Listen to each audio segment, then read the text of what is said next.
Brought to you by patreon.com/inspireddisorder and inspireddisorder.com/Kindle. What you manifest in your mind, you can bring to reality. The Repair Shop, a show on Netflix right now. Season 1 and Season 2 is available for you to watch.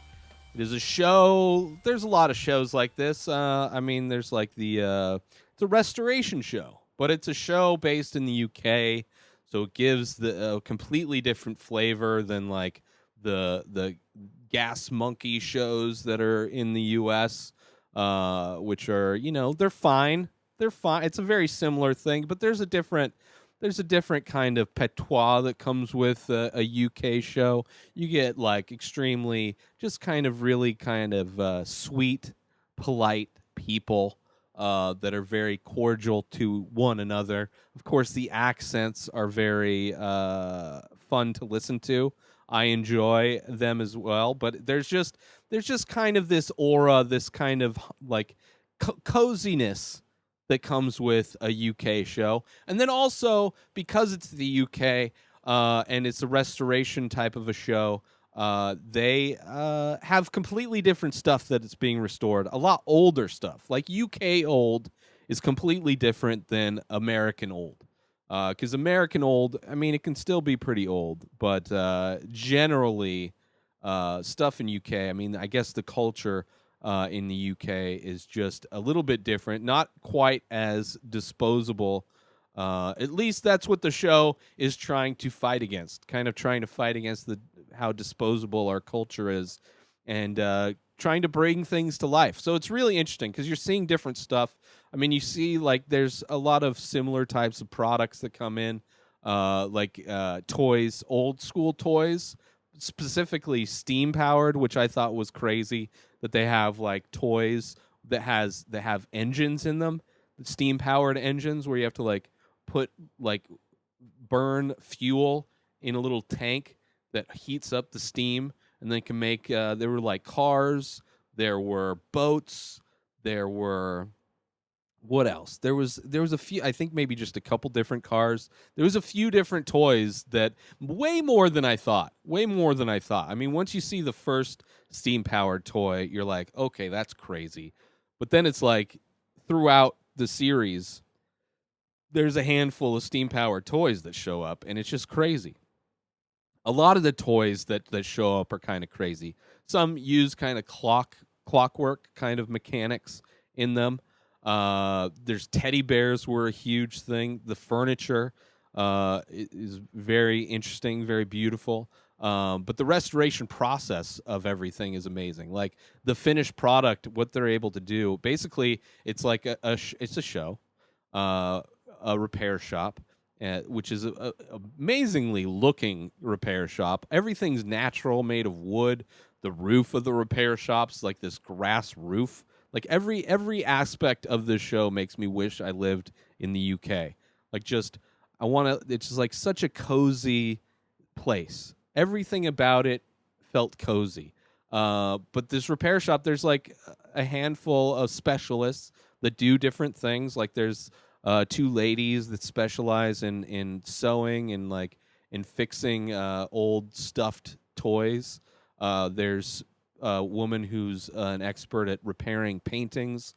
A lot of people bring in their paintings that have like torn in or like kids, stabbed with pencils or whatever.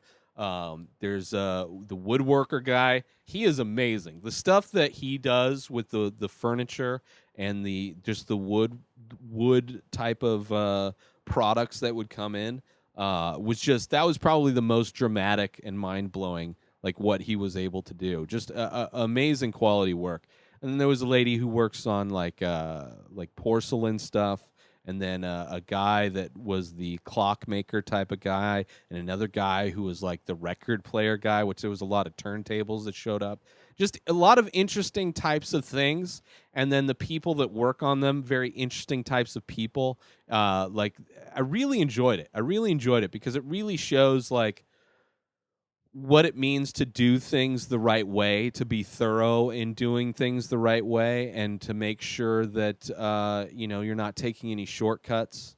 how important just cleaning can be, like how dramatic of a change you can get out of something just by understanding how to clean it properly.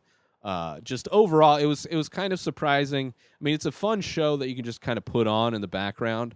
It's one of those kinds of shows. All those restoring shows are great for the background type of stuff. That's usually when I would see the restoration type shows. If I was like at a diner and there's a TV on, usually they would have something like that. Or you're going to get your oil changed in the lobby of the oil change place, they would have, those junkyard restoration type shows. So it's a great show to do that, but because it's a UK show, it gives you a different flavor than most of the shows here. A different gear, a much more relaxed, much more cozy type of a show. But I really enjoyed it. I enjoyed like it.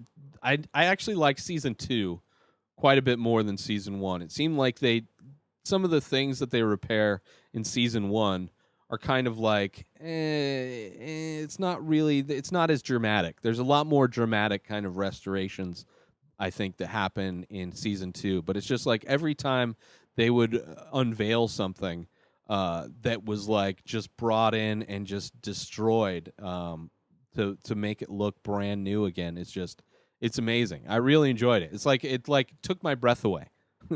It's like a show where they're showing like this old piece of furniture, and I'm like, what? I'm like tearing up. I'm getting emotional just seeing the beauty that is like wood that's been retreated and taken care of. Just interesting. It's like a lot of stuff that I grew up with, having a lot of kind of old antiques from our family that I no longer have, and I don't know if they even exist because I've moved tons of times and my mom has moved I don't know how many times, but I don't know if any of those things. But I remember just in my house growing up, that we had a lot of like antique type stuff, and a lot of it just didn't work. It was just kind of show. Like we had a big grandfather clock at one point that it worked at one point, but then just stopped working. Probably because of earthquakes. We had a big grand piano that had worked at one point. Like it's a lot of stuff that kind of worked at one point and then broke and then just never got fixed again.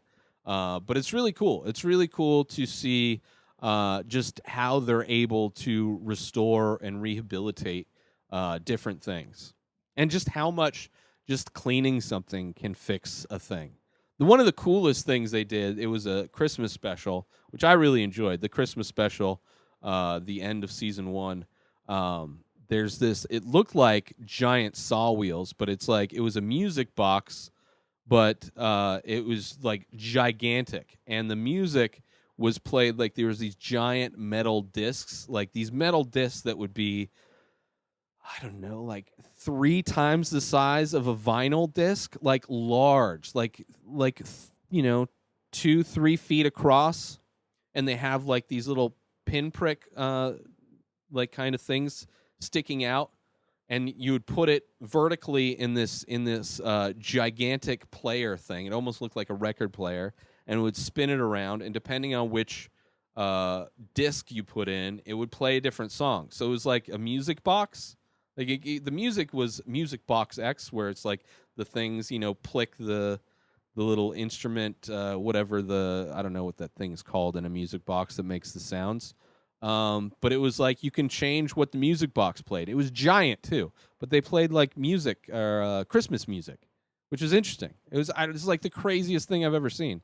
And of course they were able to fix it. They fixed everything. I don't think there was a situation in the show where like there was none of the typical kind of US tropes that you would find in these shows where it's like, oh, they're up against the deadline and they have to rush to try and make it work, to try and like bring drama to the thing. There's no arguing between these these professionals. They're all very polite to each other, and and everything gets done. Like everything that I don't think there's a situation where they were unable to rehabilitate one of the things that somebody brought in.